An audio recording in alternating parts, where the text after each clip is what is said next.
Good morning, everyone. If you're just tuning in, let me tell you that the world has made a substantial leap towards what is being called World War III this morning.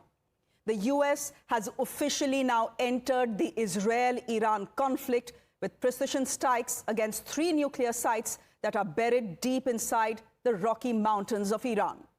Now, this is the first US airstrike against Iran and marks a major escalation. President Trump is saying that the 3 nuclear sites targeted have been completely obliterated. We are yet to hear officially from Iran's supreme leader, the Ayatollah, but the country is warning of everlasting consequences to what the US has done this morning. Iran, as expected, has launched a barrage of missiles on Israel's 3 major cities, Tel Aviv, Haifa, Jerusalem. There are sirens that have gone off in Jordan as well, which is located right in the middle of Israel and Iran. Let's quickly listen in to Donald Trump and Netanyahu.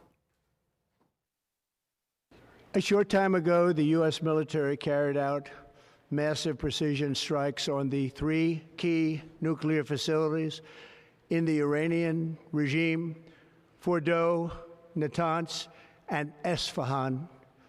Everybody heard those names for years as they built this horribly destructive enterprise. Our objective was the destruction of Iran's nuclear enrichment capacity and a stop to the nuclear threat posed by the world's #1 state sponsor of terror. Tonight, I can report to the world that the strikes were a spectacular military success.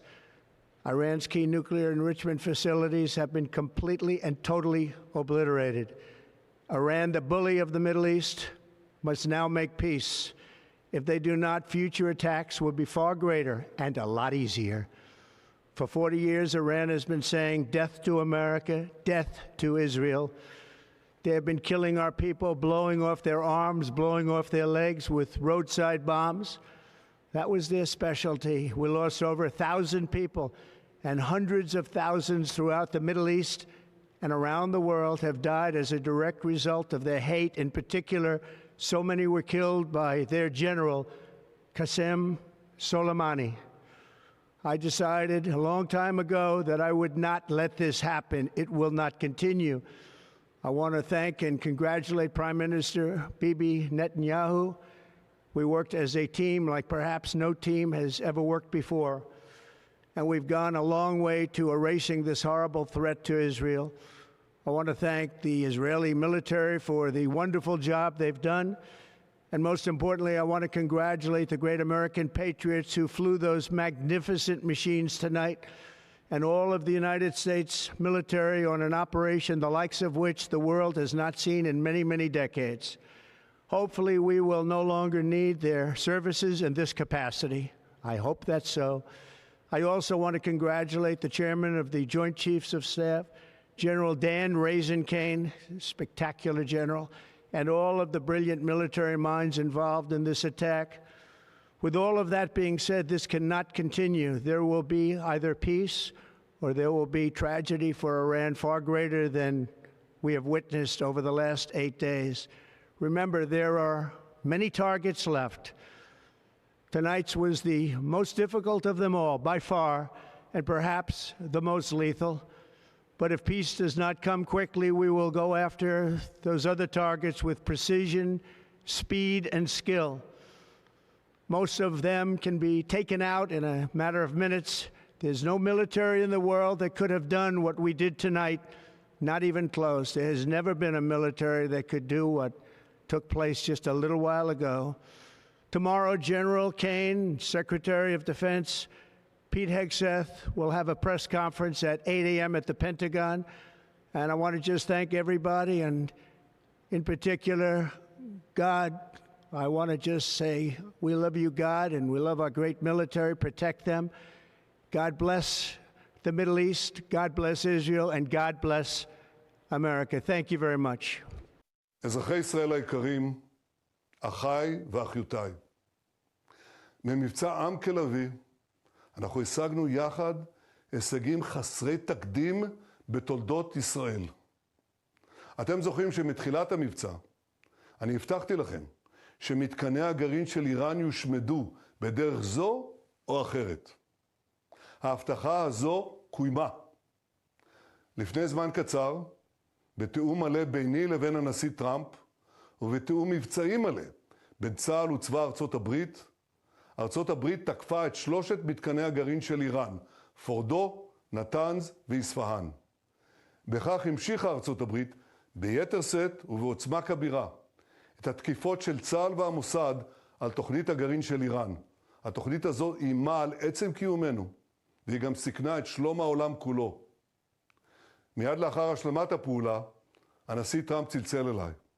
הייתה שיחה מאוד חמה, מאוד מרגשת. הוא בירך אותי, הוא בירך את צבאנו, הוא בירך את עמנו.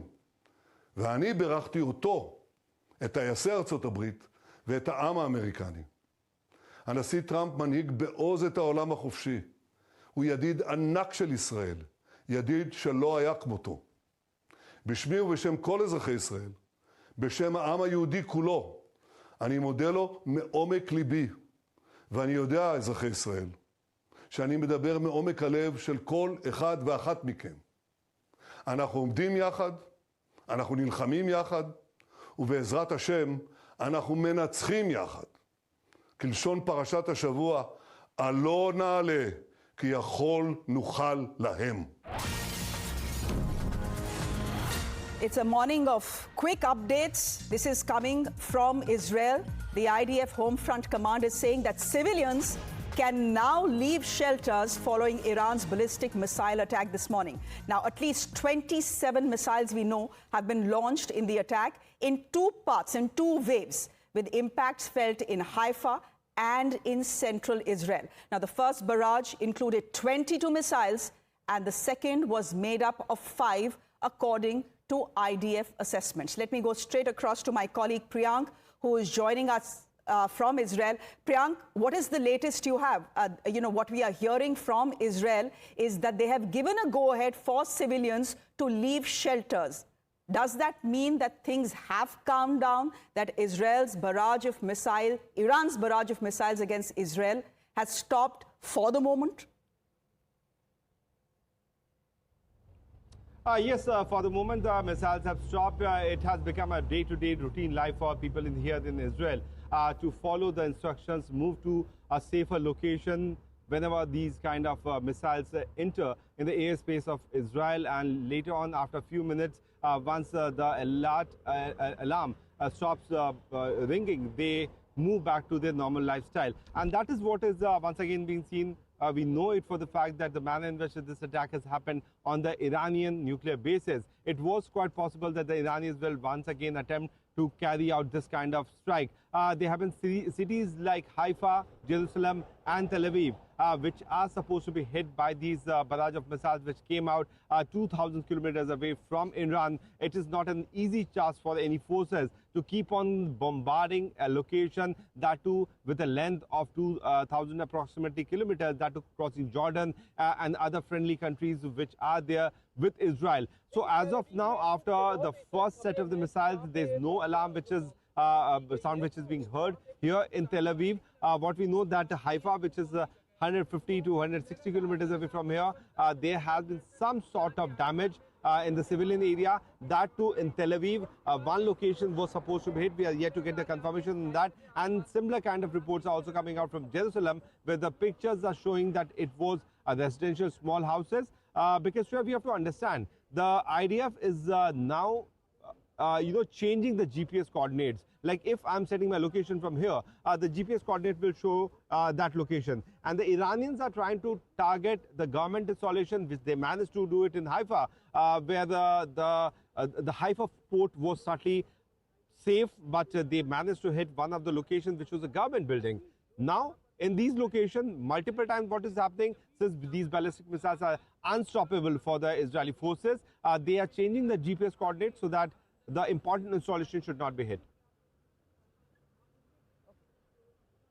Do stay on with us. We are getting some pictures that are coming to us from Israel. Ladies and gentlemen, the pictures on your screens showing us the damage, and the damage will be extensive. This is a war, and make no mistakes about the fact that given the fact that this morning the US, for the very first time, has launched airstrikes against Iran, means this is a major escalation. This is not just a major escalation, ladies and gentlemen.